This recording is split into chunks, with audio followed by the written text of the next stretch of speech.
Bem, 2017 temos a segunda temporada do Outro Lado do Paraíso, também com um personagem muito forte, uh, de dermatologista, Dona Aurora Rocha, será? É, a Aura, Aura. doutora Aura. É. Ela era assim, não. Ela era uma personagem arrogante.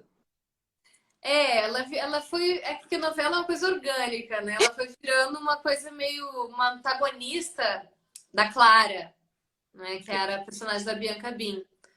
Era uma personagem muito louca, assim, né? Eu representei pela primeira vez, talvez, uma personagem bem desse Brasil profundo, assim, né? Ela era uma médica, mas ela tinha uma coisa bem da cultura sertaneja e ela era uma mulher forte, que parecia super forte, mas que era totalmente rendida a um relacionamento tóxico, que é uma coisa muito comum de a gente encontrar também, né? Às vezes é tão engraçado, às vezes a gente conhece até pessoas públicas, pô, fulano é tão empoderado, ele é tão forte, ele é tão cheio de opinião, e de repente a pessoa tá ali e se vê emaranhada num relacionamento com violência, um relacionamento tóxico. E essa foi a história da Aura. Coincidentemente, um pouco antes de eu fazer a Verônica, que tá do outro lado da ponta E dessa aí, história, né? esse é o nosso momento clímax de hoje. Verônica. Eu comecei a assistir a série, estávamos em quarentena, em pandemia ainda, e eu acho que eu vi aquilo em 2 dias. Eu vi seguido. E eu fiquei, sei lá, fiquei mais fã ainda, né? Estou facto de que não. Eu tenho que conversar com essa mulher, não é possível. Quem ainda não viu, eu peço o favor, aliás, eu já tinha escrito no Twitter que eu acho que toda a gente deve ver essa série, porque não reflete só a violência doméstica. Existe todo tipo de abuso, desde o psicológico, né, ao físico, que é pronto, é aquele que a gente vê mais. Sim. Qual foi, Tainá, a parte mais difícil para ti neste projeto, enquanto Verônica? A segunda temporada que eu acabei de gravar. Não, não dá spoiler, não dá spoiler, porque eu ainda Eu não vi. sei. Eu ainda É não porque vi. eu tô ainda me recuperando física e espiritualmente da segunda temporada, que foi muito, muito, muito intensa pra mim. Aí a primeira parece que foi até, entendeu? Mais tranquilo. Mas foi difícil também. Eu acho que o assunto da violência doméstica é um assunto que ele é muito sensível e por incrível que pareça para a sociedade toda, porque mesmo, por exemplo, os homens que podem até ter uma postura mais machista na sociedade e tal, quando assistiram Verônica, se sentiram sensibilizados. Por quê? Porque eles viram, de alguma forma, aquilo acontecer. Ou com a tia, ou com uma prima, ou com a avó, ou com a própria mãe em casa. Entendeu? E talvez eles sejam agressores também, não tinham se percebido como agressores. Então, assim, é um assunto de extrema urgência e que precisa ser falado até que a gente até que a gente consiga mudar essa cultura, porque a gente está falando de uma cultura. E é tão engraçado, né, Sharon? Porque você é de outro país e você se identifica. Então, é uma cultura que permeia o planeta, que é a cultura machista, patriarcal, que acha que os corpos das mulheres são de propriedade dos homens, estão a serviço dos homens, que estão ali ao alcance para que os homens possam fazer o que eles quiserem, assediar, abusar, estuprar, bater, violar de alguma forma, né? Então, assim, é assustador a gente pensar o quanto as pessoas se identificam, na verdade, com essa história em vários lugares do mundo. Porque, quer dizer, não é só um problema brasileiro, né? E no Brasil isso é extremamente grave, mas é muito triste pensar, né? O quanto a gente encontra eco em várias culturas diferentes. Eu, no início do live, antes de tu entrares, eu comentei aqui, já foi público, eu já falei antes, que eu tive um pequeno relacionamento abusivo no namoro. Ah, Já é? era uma menina ainda, mas assim, nada comparado à série, a nível de Sim. tortura física e psicológica. Eu acho que, sei lá, eu me dei conta ou topei logo de início, né? E medidas foram tomadas, mas olhando para trás, eu vejo que eu recebia sinais que na altura eu não soube identificar. Pelo contrário, houve Aham. fases em que, lá está, né? A ingenuidade ou a estupidez, lá, chama-lhe o que quiseres, de eu achar engraçado do tipo, ah, não, ele está assim porque tem ciúme, quer dizer que gosta muito, quer dizer que se preocupa e que não me quer perder, né? Sim. É um estalo, eu não, né? Uma chapada, eu não sei como é que se diz aí no Brasil. Que é um estalo? Ah, tipo um insight. É isso? Não, não, não, não, não, tipo um estalo na Ah, cara. um tabefe, é. Tá, tá. Tapa. Primeiro é um tapa, depois é um empurrão, enfim. Mas até Você chegou a chegar, sofrer isso na pele? Ele chegou a te agredir fisicamente? sim, a gente chegou. Ai, sinto muito, Sharon. Sinto muito mesmo que você tenha passado por isso. Mas já foi, já ficou para trás. Eu acho que lá Sim.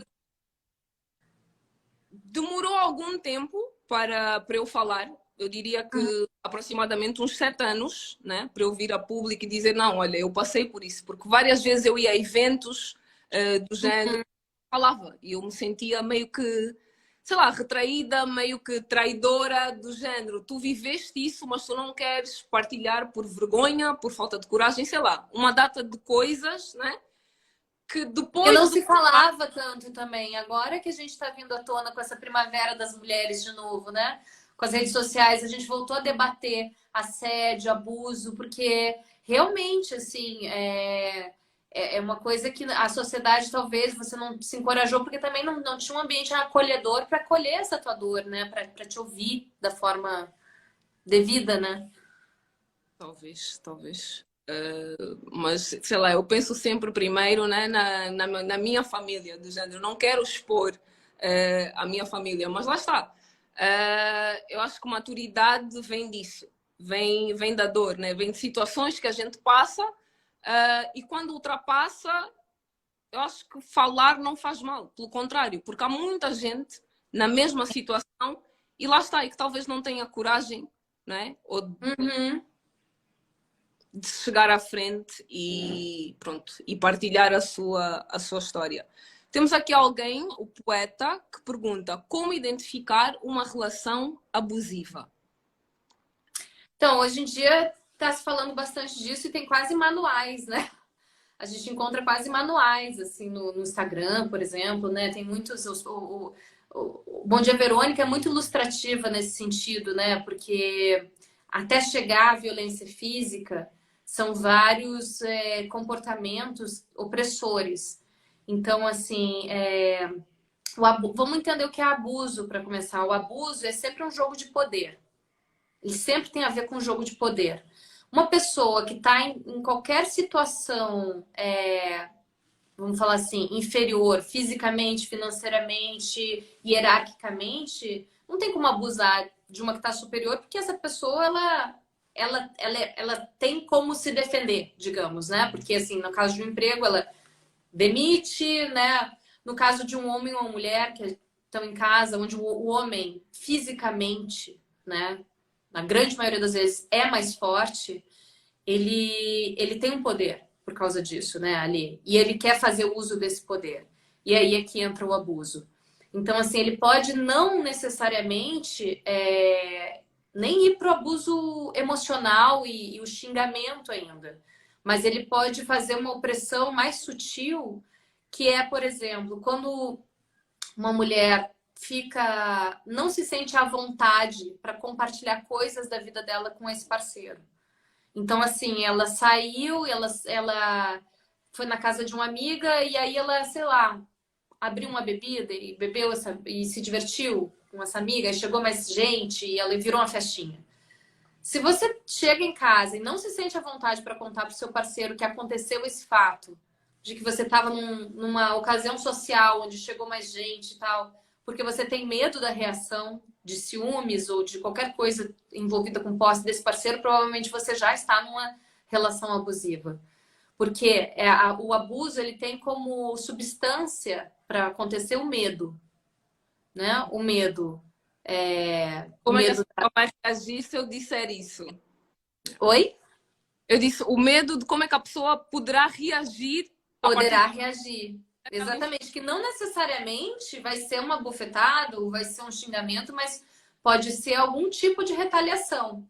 Porque é uma forma de dominação, né? A gente está falando aí do abuso psicológico. É uma forma com que essa pessoa te domina de alguma forma e você entra nessa. Agora, quando parte para violência doméstica mesmo, né? Apesar de que o abuso psicológico agora até é lei, entrou na lei, é também considerado crime.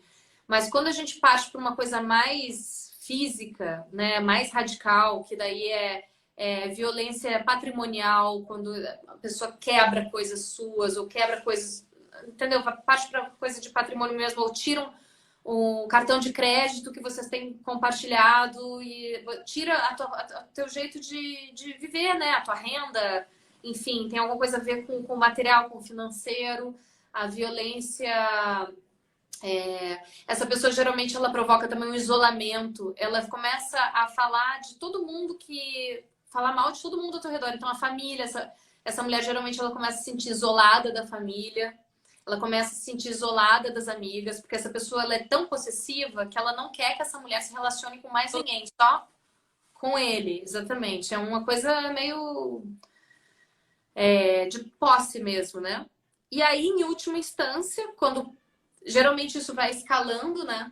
A pessoa começa com uma certa dominação, depois ela parte para um abuso psicológico, depois ela parte para uma violência mais física, um empurrão, às vezes não é na mulher, é tipo assim, quebra alguma coisa dentro de, né?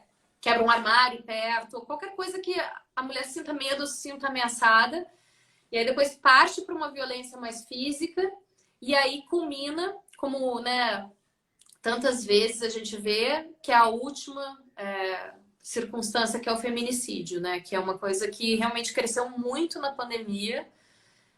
Tem crescido, os dados no Brasil, pelo menos, não sei como é na Angola, em Portugal, mas no Brasil são assustadores. no mundo São todo. assustadores. E essas mulheres, eu estudei profundamente o feminicídio nas delegacias da mulher, na Delegacia de Homicídios do Rio de Janeiro. E geralmente essa mulher, ela nunca, se perguntar para ela 2 dias antes, você tem noção que seu marido vai te matar daqui a 2 dias? Ela vai sempre dizer que não. Isso nunca vai acontecer. Entendeu? Na maior parte das vezes. Claro que algumas se ligam e ainda, tipo, tentam, né, de alguma forma fugir e às vezes não conseguem também escapar daquilo, seja porque estão tão dominadas por aquilo, por essa, né, essa dinâmica tóxica, ou porque são dependentes financeiramente, ou porque de fato não encontram acolhimento, não encontram às vezes uma justiça que realmente ofereça essa proteção, não conseguem sair. Mas a maioria, pelo que eu estudei ali, não, assim, sofre a violência e de alguma forma essa cultura patriarcal nos diz tanto o tempo inteiro que normaliza esse tipo de coisa, porque de fato é comum, que ela não acha que ela vai ser uma vítima de feminicídio. Ela não acha, não, ele faz isso, mas ele me ama. Ele me bate, mas ele me ama. Eu sei que ele me ama. Eu sei que ele não faria nada assim também de me matar. Não, ele me dá entendeu? Ele me empurra, ele faz isso, faz aquilo, mas me matar, não. Ele não faria isso. E é uma tristeza, porque o crime de feminicídio geralmente é muito violento, né? E ele tem uma coisa também do rosto da mulher, de ir no rosto, que é onde está a beleza, é onde ela poderia, né? Onde ela se mostra para o mundo. Enfim, assunto super triste, mas eu acho que é sempre bom a gente falar um pouco dele, né?